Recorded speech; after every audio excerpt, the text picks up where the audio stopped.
सोचो एक दिन आपके जिंदगी में एक छोटा बच्चा आ जाए और उसके साथ आ जाए रिस्पॉन्सिबिलिटीज, मिसअंडरस्टैंडिंग और एक ऐसा रिश्ता जो आपने प्लान ही नहीं किया था। ये सिर्फ एक लव स्टोरी नहीं, ये स्टोरी है दो लोगों की जो पेरेंट्स बनना सीख रहे हैं और एक बच्चे की जो उन्हें सिखाता है कि फैमिली सिर्फ खून से नहीं दिल से बनती है। तो ड्रामा के स्टार्टिंग में हम इस ड्रामा की मेल लीड तेह्योंग को देखते हैं। वो एक फोटोग्राफर था एंड अच्छे से अपना काम कर रहा होता है। अगली तरफ हम इस ड्रामा की फीमेल लीड ह्यूनजिन को देखते हैं। वो फूड डिलीवरी कर रही थी। सुपरमार्केट में उसे उसकी ओन्नी मिलते ही वो दोनों घर पहुंच के अच्छे से डिनर कर रहे होते हैं। उसकी ओन्नी उसे पूछती है, क्या तुम और ज्यादा पार्ट टाइम जॉब कर रही हो? तुम अभी बहुत ही यंग हो एंड मैं हूँ ना तुम्हारे लिए। वो बताती है, मैं यूनिवर्सिटी की टॉपर ह्यूनजिन हूँ। बाद में ओन्नी का फोन बज रहा था। उसे उठाते वक्त ह्यूनजिन को एक रिंग मिलती है। बाद में गुस्से से वो उसके ओन्नी के बॉयफ्रेंड वूजिन से जाके कहती है, क्या तुमने मेरी ओन्नी को प्रपोज किया? मैं एक शर्त पे मान जाऊंगी अगर आप फैमिली मीटिंग अरेंज करोगे तो। अगली तरफ क्लब में तेहुंग जब डांस कर रहा था तब दो लड़कियां उसके काम के बारे में तारीफ कर रहे होते हैं। तभी उनका मैनेजर आके बताता है, उसने तो सड़क से काम सीखा है, उतना अच्छा फोटोग्राफर भी नहीं एंड उसने अपनी पढ़ाई भी कम्प्लीट नहीं की। उसका रेज्यूमे खाली था। तभी तेहुंग को गुस्सा आता है एंड वो उससे थैंक यू मुझे काम पे लेने के लिए। अब तो आप इस सड़क से सीखे हुए लड़के के ऊपर ही रिस्पॉन्सिबिलिटीज थोपते हो। वो कहता है, दो चार लाइट्स के नीचे काम क्या कर लिया, अब तुम खुद को मेरे लेवल के समझने लगे, उठ जाओ। एंड उसे और ज्यादा इंसल्ट कर देता है। नेक्स्ट डे तेहुंग सो रहा होता है एंड तभी उसका दोस्त उसे कॉल करके कहता है, तुम्हें याद नहीं कल तुमने क्या किया, तुम मेरे रोल मॉडल बन जाओ। एंड तभी उसे याद आता है उसने कल रात ड्रिंक करके अपना सारा पैसा लुटा दिया बस उस मैनेजर को दिखाने के लिए। एंड वो मैनेजर उसे फायर भी कर देता है। नेक्स्ट सीन में ह्यूनजिन की ओनी वेडिंग के लिए शॉपिंग कर रही होती है। मैगजीन पढ़ते पढ़ते उसे एक चीज बहुत पसंद आ गई थी। बाद में ह्यूनजिन उस लाइट को खरीद के उसे गिफ्ट करना चाहती थी पर उसके पास पैसे नहीं होते। मेरी ओनी ने कभी किसी चीज को इससे पहले अच्छा नहीं कहा था। अगली तरफ तेहोंग के दोस्त उसके घर आए हुए थे। यहाँ हमें पता चलता है कि तेहोंग साफ सफाई कितना पसंद करता था, क्योंकि उसके दोस्त अंदर घुसते ही वो उनकी ड्रेस को भी साफ करने लग जाता है। उसके पास भी न पैसे थे न जॉब, तो उसके दोस्त उसे कुछ बेचने के लिए सलाह देते हैं और वो वही लाइट पीस को इंटरनेट में अपलोड कर देते हैं। इधर ह्यूनजिन वो देख के बहुत ही खुश थी, क्योंकि उसे वही तो चाहिए था एंड वो उस लाइट को लेने के लिए मिलने का प्लान बनाती है। तेहोंग बहुत ही दुखी था क्योंकि उसका जान का टुकड़ा अब जाने वाला था। नेक्स्ट सीन में ह्यूनजिन के बताए हुए एड्रेस पे पहुंचते ही वो उससे बार्गेनिंग करना स्टार्ट कर देती है, पर वो नहीं मान रहा था। इसलिए वो उसके ओनी के बारे में इमोशनल स्टोरी बताने लग गई थी, पर उससे भी कुछ फर्क नहीं पड़ता। लास्ट में वो उसे अनरैप करके दिखाने की बात करती है एंड एक कैफे में जाके ह्यूनजिन उसे हर एंगल से चेक करने लग जाती है।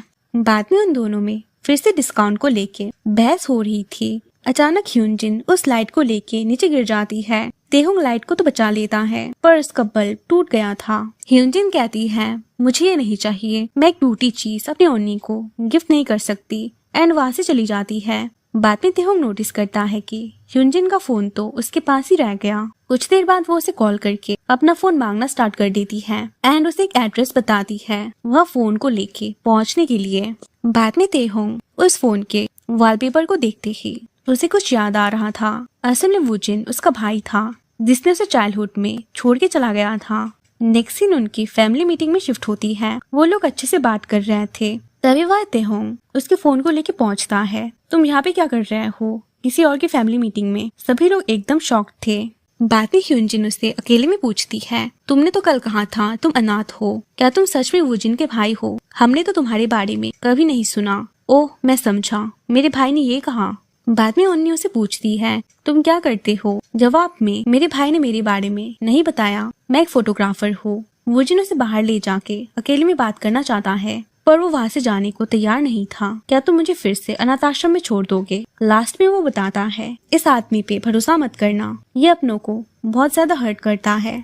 वो वहाँ से जा ही रहा था तब वूजिन उसे रोकते हुए बात करना चाहता है पर वो उसकी ना सुन के, पता है मैंने फोटोग्राफर प्रोफेशन क्यों चुना? क्योंकि लास्ट टाइम तुमने जाते वक्त मेरे बर्थडे पे एक कैमरा गिफ्ट किया था। मैं बेवकूफ की तरह तुम्हारा वेट करता रहा पर तुमने मुझे भुला के नई जिंदगी स्टार्ट कर ली। इस बार मैं तुम्हें छोड़ के जा रहा हूँ। एंड वो वहाँ से चला जाता है। घर आके वो उस कैमरे को देख रहा था एंड उससे पुरानी बातें याद आ रही होती है। जाते वक्त वूजिन ने कहा था, जब ये बारिश रुक जाएगी तब मैं वापस आऊंगा। उसने उसके भाई का बहुत ज्यादा वेट किया पर वो कभी आया ही नहीं। वो उस कैमरे को डस्टबिन में फेंक देता है।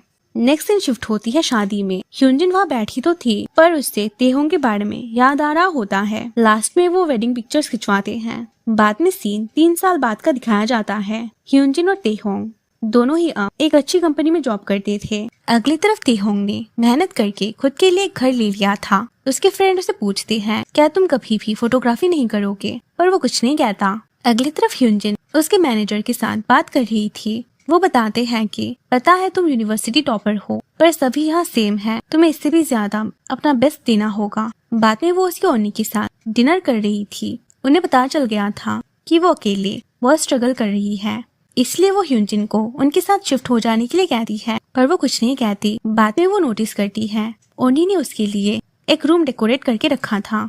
ये देख के उसे बहुत बुरा लगता है एंड वो कहती है आप हर वक्त मुझे बेवकूफ क्यों फील करवाती हो, आपको लगता है मैं खुद अपना ध्यान नहीं रख सकती, आप मुझे बर्डन फील करवाती हो।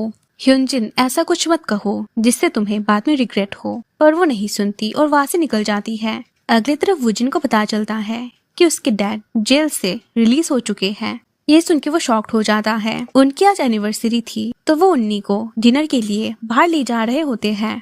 वुजिन बहुत ही ज्यादा टेंस थे तो उन्नी कहती है क्या ये तेहोंग के बारे में है। वो जवाब देने ही वाला था तभी एक ट्रक आके उनकी कार को टक्कर मार देती है। अगली तरफ तेहोंग और ह्यूनजिन को ये खबर मिलते ही वो दोनों बहुत ज्यादा टूट चुके थे। उन दोनों को ही अपने पास्ट के बारे में याद आ रहा होता है। बाद में सीन फ्यूनरल में शिफ्ट होती है। ह्यूनजिन बहुत ही ज्यादा गिल्टी फील कर रही होती है। उसने जो उसके ओन्नी से कहा था उन बातों को सच मान के मुझे छोड़ के चली गई। तेहोंग भी वहाँ पहुँचता है। तभी हमें एक बच्चे वूजू को दिखाया जाता है। असल में वो उन दोनों का बच्चा था जो कार एक्सीडेंट में बच गया था। ह्यूनजिन उसे संभाल रही थी एंड वो दौड़े दौड़े तेहोंग के पास आ रहा था। वो उसे तो बचा लेता है। इस तरफ ह्यूनजिन भी उसे लेने के लिए वहाँ आ रही थी। तब एक बड़े से सामान से धक्का लगते ही उसके हाथ पे इंजरी हो जाती है। तेहोंग भी बहुत ज्यादा दुखी था। वूजिन के कलीग्स आके बताते हैं कि वो कितने अच्छे थे, उनके जूनियर्स के साथ बहुत अच्छा बिहेव करते थे। बाद में वो बाकी के रिचुअल्स के लिए ऑप्शन सेलेक्ट कर देता है। वूजो उसे बहुत ज्यादा परेशान कर रहा था तो वो उसे एक टॉफी खिला देता है। मैंने जैसे पहले बताया था तेहोंग बहुत ज्यादा सफाई पसंद करता था। जब वो बच्चा अपने गंदे हाथ को लेके उसके पास चल के आ रहा था तो वो उसे दूर करने की बहुत कोशिश कर रहा होता है पर ऐसा नहीं होता एंड वो बच्चा उस पे प्यूक कर देता है। वो बहुत ज्यादा गुस्सा था एंड उस बच्चे को एक टब में भर के ले जा रहा होता है। बाद में ह्यूनजिन वहाँ आके इस सीन को देख के बहुत ज्यादा गुस्सा होती है। एटलास उसकी बेस्टी वहाँ पहुँचती ही वो तेहोंग के बारे में सब कुछ बताती है कि वो कितना अच्छा है एंड उसने बाकी के रिचुअल्स के लिए उन्हें कितना हेल्प किया। उसकी ओनी उसके साथ नहीं है, ये एक सपना जैसा था उसके लिए। वहाँ खड़ा तेहोंग उनकी बात सुन रहा था। बाद में प्लेट ले जाते वक्त वो उसकी मदद करता है। वो जो बहुत ही ज्यादा छोटा था तो अभी जो चल रहा था उसे कुछ भी समझ नहीं आता। बाद में लॉयर वहाँ आके अब वूजू का कोई लीगल गार्जियन नहीं रहा, क्या आप दोनों उसे रेस करेंगे, पर तेहोंग इस बात से मुकर जाता है। एटलास ह्यूनजिन ही वूजू की लीगल गार्जियन बनने का फैसला लेती है।